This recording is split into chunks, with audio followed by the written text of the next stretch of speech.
Saya menyaksikan, aduh, di kawasan Aqsa itu ada sekitar 14 pintu, dan semuanya dijaga ketat sama tentara Israel. Semuanya memegang senjata. Laras panjang. Ya, AK. Sampai jamaah saya mau masuk tuh sampai, Mas Faang, saya nggak berani. Kenapa? Ada tentara.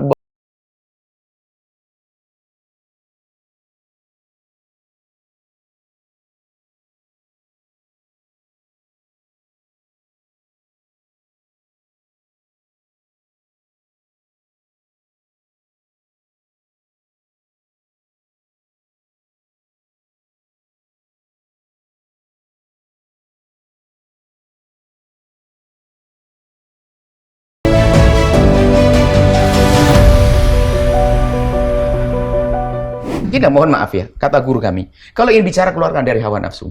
Ada yang dibidik. Bicara politik, oke, jadikan politik sehat. Saya pengen ada yang buat lagu judulnya begini. Coba, barangkali musik. Judul lagu akan jadi tren di tahun ini. Oke. Bahasanya apa? Sanjung calon pilihanmu, jangan caci calon pilihan orang lain. Buat lagu yang indah. Coba gitarnya, coba. Langsung. Tadi ngomongin sempat Palestina tadi tuh, Bu ya. Iya kan. Waktu itu ke Palestina pernah jadi guide. Iya, jadi ceritanya saya dan istri itu pengen umroh, tapi pengen di Palestina. Kecintaan itu ya, kecintaan. Oh, iya, siap, Bu. Kecintaan itu yang mungkin karena ya cinta itu kadang-kadang hadir kan karena ketika kita sudah kenal ya, kenal sama sesuatu gitu, Bu. Gitupun ketika saya berangkat ke Palestina itu, Bu ya. Saya didaulat jadi tour leader di sana itu. Ya Allah, deg-degannya luar biasa. Karena satu, saya belum pernah nguasain medan Palestina, Bu ya. Tiba-tiba saya harus berangkat, guide-nya itu bilang, malam ini kamu harus jalan ke Masjidil Aqsa karena besok subuh saya tidak sempat untuk mengantarkan. Gitu. Saya jalan ke sana, ya Allah ya Rabb. Besok subuhnya nganterin, bawa jamaah. Dan kemudian saya ziarah lagi ke salah satu tempat ke Nabi Ibrahim itu, Bu ya, ke Hebron. Saya ngeliat sepanjang jalan itu dinding tinggi sekali gitu. Itu pembatas antara orang Palestina dan Israel. Jadi orang Palestina nggak bisa masuk. Nah, ya Allah, sedih banget ya. Mereka untuk pengen ke Masjidil Aqsa aja, ke Aqsa itu kawasan Aqsa sampai berdarah-darah perjuangannya gitu. Makanya di situ saya ngelihat kondisi di sana, ya Allah ya Rabb. Yerusalem itu kan dikuasain sama Israel, dan kalau di kita kayak distrik kayak Sudirman gitu. Maksudnya itu ya kayak ada polseknya, Polres dan segala macam itu dikuasain semua sama Israel kan. Jadi orang Palestina tuh sangat-sangat nggak bisa bergerak bebas gitu. Bahkan yang sedih itu ketika datang ke Hebron, Bu ya. Ke Hebron tempat Nabi Ibrahim dikasih tulisan restricted area. Jadi itu area terlarang karena dijadikan pangkalan militer sama mereka. Padahal itu sejarah luar biasa di situ. Di situ ada Nabi Ibrahim, ada peninggalan Nabi Ibrahim, peninggalan Nabi Musa, Nabi Yusuf, Nabi Ilyas, banyak sekali di sana. Tapi malah itu yang membuat saya akhirnya, ya Allah ya Rabbi. Mereka orang Palestina pengen sholat di Masjidil Aqsa aja sebegitu susahnya. Sampai orang Palestina bilang, guide kami itu orang Palestina, Bu ya, sampai bilang gini, kenapa kalian melupakan kami, katanya. Sementara kalian rajin umroh, datang ke Mekah, datang ke Madinah, mengunjungi Masjidil Haram, mengunjungi Masjid Nabawi. Kenapa Aqsa tidak kalian kunjungi? Bukankah Rasulullah memerintahkan untuk berkunjung ke 3 masjid itu? Ya Allah ya Rabb, saya dan teman-teman semua terenyuh gitu. Bukankah kalian juga dipermudah untuk masuk Palestina? Karena ada negara-negara yang tidak boleh masuk ke Palestina. Saya ya Allah ya Rabb, ya Allah ya Rabb. Dari Yerusalem ke Gaza itu hampir sekitar 12 jam jauhnya kan. Jadi konfliknya kan di Gaza itu. Walaupun konflik itu jauh, Yerusalem, tapi berasa gitu negara itu, Yerusalem itu dikuasain Yahudi itu berasa. Berasa banget. Bahkan yang bikin saya terenyuh lagi, ketika saya ke Palestina itu, saya malam-malam jalan sama istri saya nyari makan, nyari roti gitu. Tiba-tiba ketemu sama orang Palestina, udah tua, udah syebeh, udah tua gitu. Terus nanya, "Mina ya antum?" "Ana min Indonesia." Indonesia dipeluk sih.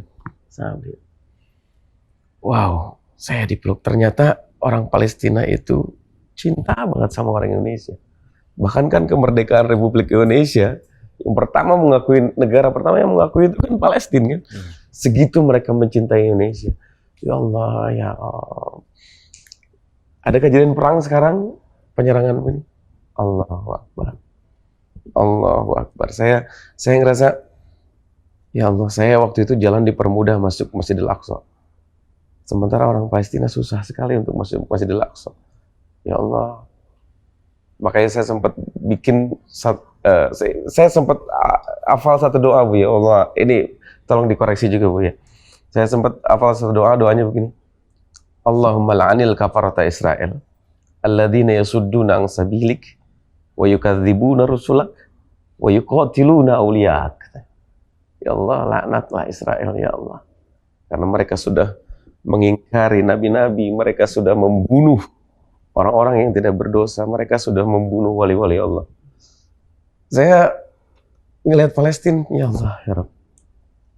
Ya Allah, ya Rabb. Walaupun mungkin sekarang saya tidak bisa memberikan apa-apa untuk Palestina, tapi mudah-mudahan doa itu juga didengar sama Allah.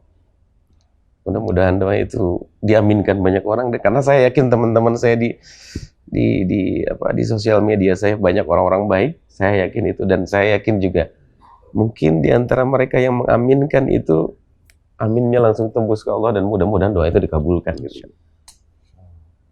Itu yang satu sisi juga saya bangga, saya senang karena saya termasuk orang yang bisa berkunjung ke Palestina gitu. Gimana nggak terharu gitu, masuk ke Masjid Qubatus Sahra gitu, kubah yang kuning itu. Di situ ada batu, di dalamnya, di bawahnya ada goa. Katanya di situ Nabi dulu pernah berkumpul di situ bersama Nabi Ibrahim sebelum memimpin sholat jamaah. Saya duduk di situ, kemudian saya juga naik ke atas. Di situ ada batu yang tempat Nabi Muhammad menginjakan kakinya sebelum naik Mi'raj ke Sidratul Muntaha. Kemudian sholat di Masjid Qibli yang dulu pernah jadi kiblatnya orang-orang Islam. Ya Allah, ya Rabb. Sampai saya ngobrol sama orang Palestina itu, kalian beruntung bisa masuk kawasan Aqsa. Kami susahnya minta ampun. Makanya dengan kejadian ini, ya mungkin itu tadi, banyak orang yang belum kenal dengan Palestina, belum kenal dengan Masjidil Aqsa, belum tahu. Makanya akhirnya hanya sekedar pasang status atau apa. Saya menyaksikan, di kawasan Aqsa itu ada sekitar 14 pintu. Dan semuanya dijaga ketat sama tentara Israel. Semuanya memegang senjata laras panjang. Ya, AK. Sampai jamaah saya mau masuk tuh sampai, Mas Faang, saya nggak berani. Kenapa? Ada tentara bawa senjata. Saya bilang Bismillah, Bu. Bismillah, masuk. Dan ternyata ya itu, beruntung jadi orang Indonesia diizinkan untuk masuk ke Masjidil Aqsa. Banyak sejarah mihrabnya ketika dulu Nabi Isa berkumpul sama Siti Maryam. Ya Allah, ya Rabb, Masya Allah. Masya Allah, luar biasa. Makanya pas kejadian ini, saya ngerasa mereka yang di sana tidak ada kejadian perang seperti ini aja susahnya minta ampun untuk masuk Masjidil Aqsa. Apalagi sekarang gitu. Apalagi sekarang kan masuk ke Palestina udah mulai ditutup di sekarang. Ya Allah, ya Rabb. Kejamnya Yahudi, kejamnya Israel. Makanya sekali lagi saya doa, Allahumma la'anil kafarata Israel. Ya Allah, laknatlah Israel, ya Allah. Alladzina yasudduna an sabilik wa yukadzibuna rusulak wa yuqatiluna awliyak. Amin ya Allah. Kalau bisa pergi ke sana, pergilah. Bahkan suatu ketika memang beberapa waktu yang lalu kami serukan juga, kalau seandainya suatu ketika Palestina sudah terbuka, bebas, sudah sangat layak kita untuk membudayakan, menghidupkan ziarah masjid yang ketiga. Sehingga dengan banyaknya pengunjung ini, otomatis akan menjadi kaya juga Palestina, seperti Saudi. Kedatangan orang ke Masjidil Haram, bukan haji ke Palestina, enggak, akan tapi kan 3 masjid yang disanjung adalah Masjidil Haram, Masjidil Nabawi, Masjidil Aqsa, kan begitu. Dan semoga dimudahkan nanti pada Amin. akhirnya ke sana. Dan yang penting itulah harus bangun kerinduan, rasa cinta, sedih. Makanya juga kami ingatkan, terlepas jangan gampang mendengar isu tentang hal-hal yang menjadikan kita kurang peduli kepada yang ada di sana. Akhirnya kan sendiri hembuskan juga isu-isu, di sana begini-begini, nanti udah bantuan nggak nyampe, bener. Bukan urusan kita, kita mengeluarkan hati kita dari tidak peduli menjadi peduli, itu saja. Jangan terlalu jauh ke sana. Kalau bisa ke sana, kalau yang penting dari panjatan doa dengan rezeki kita yang kita berikan. Makanya hembusan, wah nanti dia di sana ada terorisme dan sebagainya. Lepas dari itu semuanya. Yang penting hati Anda harus hidup. Dan juga bagi yang selama ini mungkin tidak terlalu peduli, tidak tertarik dengan Palestina, itu tugas Anda semuanya. Dia telah salah mendengar informasi. Nah, dari saudara kita kan, itu telah salah dengar informasi, dan semoga di saat mendengar ini dia akan belajar mendengar informasi. Permasalahannya bukan masalah negara Palestina sendiri, tapi hidup kita, hati kita. Hati kita tidak hidup, hati kita mati mendengar berita. Itu juga sama halnya, itu akan, kalau sudah biasa hatinya begitu, dia akan peduli dengan tetangganya yang sakit waktu. Karena hatinya mati. Hati mati. Dan mari kita hidupkan hati kita. Amin. Amin ya Rabbal Alamin. Ya memang kalau ketika kita bicara musibah itu di mana-mana ada. Iya, nggak perlu ngomongin agama ya, apapun yang tinggal karena itu kemanusiaan. Dan di mana-mana ada. Sekarang bom bukan bom Israel saja, ada bom kefakiran kepada tetangga kita yang menangis tidak bisa berobat. Ya kan? Bom kezaliman dari saudaranya. Bom kezaliman dari seorang istri, bom kezaliman dari seorang suami, macam-macam. Nah, sekarang kalau ada orang mengulurkan tangan minta bantuan kepada kita, kalau kita tidak peduli, apa yang kita pandang? Kalau sudah hati hidup itu kan mudah. Dan kalau hati hidup itu bukan efek menolong saja, efek tidak menyakiti orang. Itu yang lebih dahsyat lagi. Kemudian kalau kita mengenakan sesuatu yang atau berada di tempat yang baik, itu jangan langsung berkata, aku nggak pantas. Oh tidak. Masuklah, nanti akan memantaskan diri. Masuklah, nanti kita akan berusaha memantaskan diri secara otomatis. Kita punya ruangan nih. Kita punya fitrah yang baik. Ya kan? Jadi masuklah lingkungan kebaikan. Sudahlah, sejelek apapun kita. Nanti secara otomatis kita akan mengikuti. Ada kan bahasa istilahnya nggak enak. Nggak enak tuh sebenarnya kan belum ikhlas ya. Tapi nggak apa-apa itu dulu. Sehingga akan terbiasa dengan kebaikan. Apapun, makanya kalau segala syiar yang ada hubungannya dengan agama, dengan kebaikan, jangan sampai kita punya pandangan negatif. Biarpun disematkan oleh orang yang katanya nggak baik. Mungkin dia dengan nama itu, ada seorang mungkin nggak karu-karuan, tapi beri nama anaknya kok baik-baik semuanya. Loh, sebetulnya dia mungkin pengen baik, caranya seperti itu. Anggap saya beri nama band seperti itu ya, kan setelah itu akan, wah ini nama saya nama begini, masa kok nggak jelas gitu. Bisa akhirnya membuat perubahan sendiri. Jadi cara pandang tuh gini loh ya, kita ingin jangan biasa pandang itu pandang negatif kepada siapapun. Kepada orang yang katanya saat ini jelek sekalipun, apakah nggak mungkin besok menjadi baik? Kenapa kita suka menjustis, menilai orang seolah-olah sudah menjadi ahli neraka? Yang terpuruk hari ini pun kalau Allah ingin mengangkat jadi terangkat. Yang baik hari ini bisa dibalik. Makanya termasuk tadi kita bicara pesan perdamaian. Pesan yang perlu kami sampaikan adalah jangan biasa merendahkan siapapun. Jangan merendahkan pokoknya. Biarpun belum sampai menyanjung. Merendahkan itu kesombongan dalam diri kita. Itu tadi Masya Allah banget, Bu ya. Mulai aja. Mulai nanti akan kita buat perubahan. Nanti dipantaskan. Nanti otomatis itu. Kita coba, baik itu fisik kita, hati kita, fitrah kita selalu begitu. Kalau kita masuk ke tempat dingin tidak pakai baju, nggak apa-apa, masuk aja, nanti cari baju sendiri. Itu fisik, sama fitrah kita kecuali kesombongan, dia ingin begini menantang, itu lain cerita. Begitu juga di saat kita masuk wilayah yang kurang baik. Makanya hati-hati dalam bergaul. Kalau kita ingin masuk lingkungan yang tidak baik, tentu harus jelas tujuannya. Nah, di saat jelas tujuannya, misalnya saya masuk lingkungan dingin, saya ingin tahu tujuan saya, maka dari sini saya sudah nyiapkan jaket. Saya masuk lingkungan kotor, tujuan saya ingin membuat perubahan yang indah di sana, maka saya harus yakin bahwasanya saya sudah pakai baju dingin, begitu loh. Saya sudah punya bekal dan saya tidak terpengaruh dengan mereka. Tentunya setelah itu kita akan bicara tentang cara yang indah, cara yang lembut. Itulah, jadi ini panjang kisahnya nanti. Berarti kalau memang urusannya baik, itu mulai aja dulu Bu ya. Mulai. Nanti akan dipantas. Yang bantu Allah nanti. Nah makanya Mas Mario, Buya, saya datang ke sini karena dengar ada Buya. Makanya saya walaupun saya pernah bikin status begini Buya. Ya Allah, hambamu ini belum soleh, tapi hamba senang berkumpul dengan orang-orang soleh. Makanya saya berharap katanya kalau orang soleh itu ketika orang soleh memandang kita itu bisa menghidupkan hati. Makanya saya senang banget ketemu Buya. Mudah-mudahan pandangan Buya ini bisa menghidupkan hati saya. Semoga husnudzonnya beliau itu benar, dianggap kita orang soleh. Amin. Jauh dari soleh. Tapi nggak apa-apa, orang husnudzon saya terima kasih atas husnudzon. Semoga karena husnudzonnya beliau, karena perasa baiknya beliau, saya jadi baik. Kalau baik mah belum.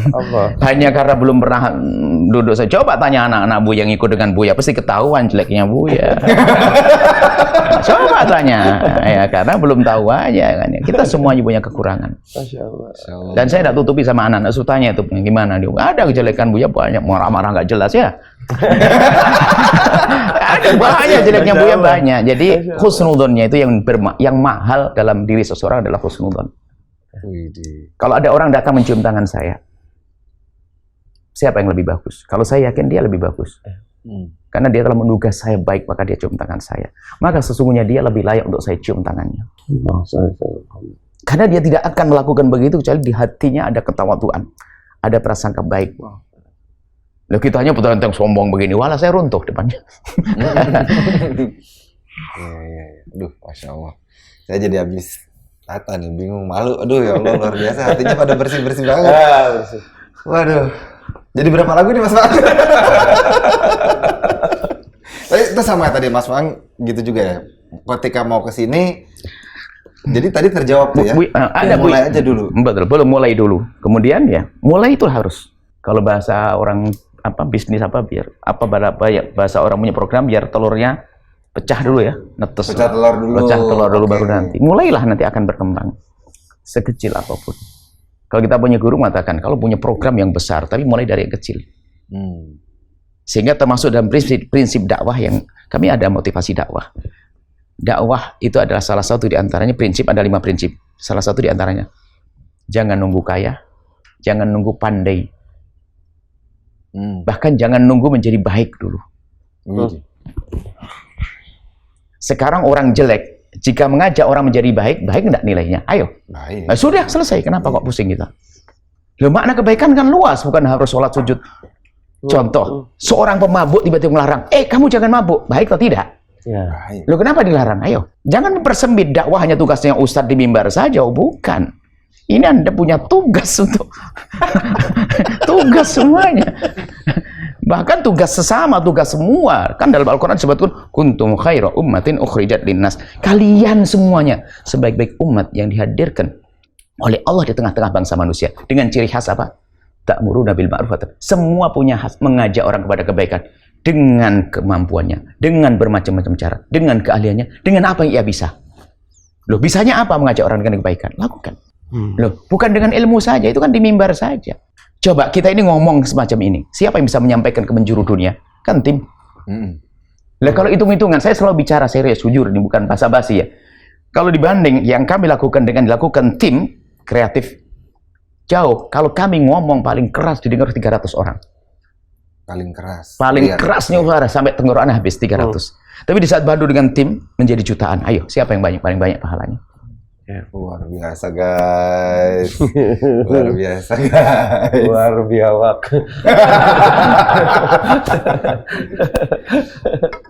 Nah, ini Mas Fang berarti ya tadi ini udah mulai on kamu sih? Enggak, belum. Dari tadi kita mau ngobrol aja. Jadi lagu damai tolong dibuat.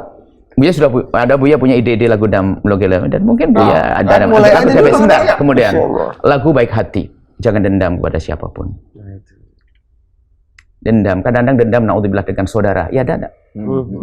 Kalau sudah kita punya jiwa ini kebanyakan kekasih Allah yang disebut wali, itu ciri utamanya adalah bukan banyak sujudnya, banyak rukuknya. Mungkin sholatnya pas-pasan, biasa-biasa saja.